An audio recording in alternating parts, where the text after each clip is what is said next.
السلام عليكم ورحمة الله وبركاته. أهلا بيكم في درس جديد من كورس الكلمات، ولسه مستمرين مع بعض في ليفل B2، المستوى الرابع B2.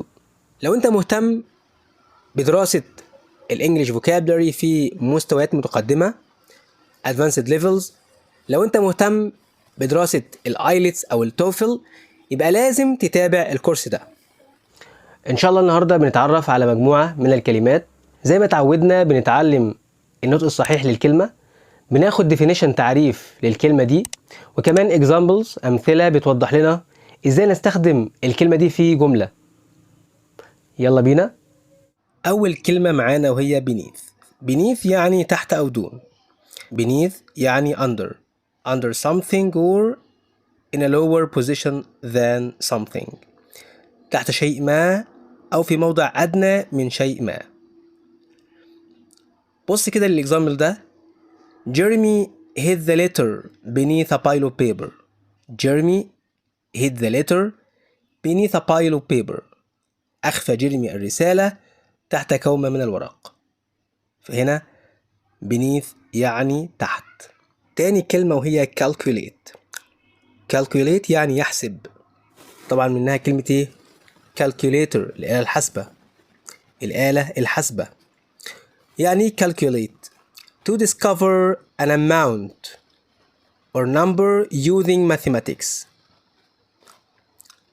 أن تكتشف مبلغ أو رقم باستخدام الرياضيات. وهنا mathematics يعني علم الرياضيات. طبعا اختصار الكلمة دي كلمة math اللي احنا بنستخدمها. بص كده للإكزامبل ده. Have you calculated the cost of the project? Have you calculated the cost of the project?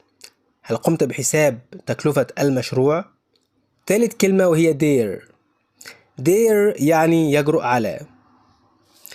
To be brave enough to do something، أن تكون شجاعا بما يكفي لفعل شيء ما. dare يعني يجرؤ. I didn't dare tell Dad that I'd scratched his car.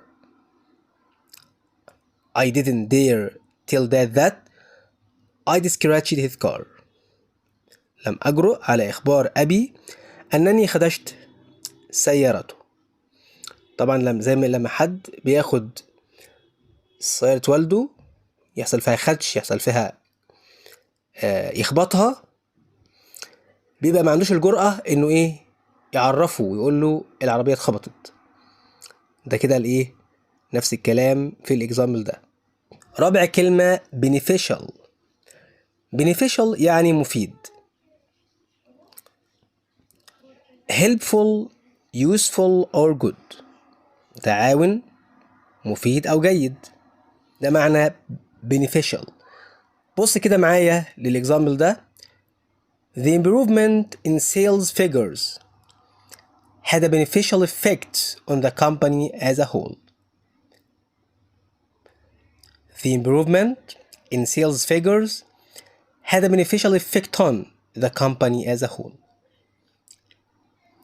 كان للتحسن في أرقام المبيعات تأثير مفيد على الشركة ككل. خامس كلمة وهي cool. cool زي ما احنا عارفين معناها يتصل، ينادي، لها معاني كتير، ولكن الغريب هنا معناها يصف. cool هنا معناها يصف، يعني to describe someone or something in a particular way. أن تصف شخص أو شيء بطريقة معينة. ده معنى cool. Are you calling me a liar? Are you calling me a liar? هل تصفني بالكاذب؟ فكل هنا بمعنى يصف. في كمان تعبير مهم جدا وهو call in sick. call in sick معناه to telephone the place where you work and report that you are sick and can't go to work. تتصل بالمكان اللي انت شغال فيه وتبلغ انك تعبان، انك مريض ومش قادر تروح الشغل في اليوم ده. ده معنى call in sick. لما نقول Three people calling sick this morning. Three people calling sick this morning. يعني 3 أشخاص أبلغوا أنهم مرضى هذا الصباح. سادس كلمة وهي darkness. darkness يعني ظلام أو ظلمة.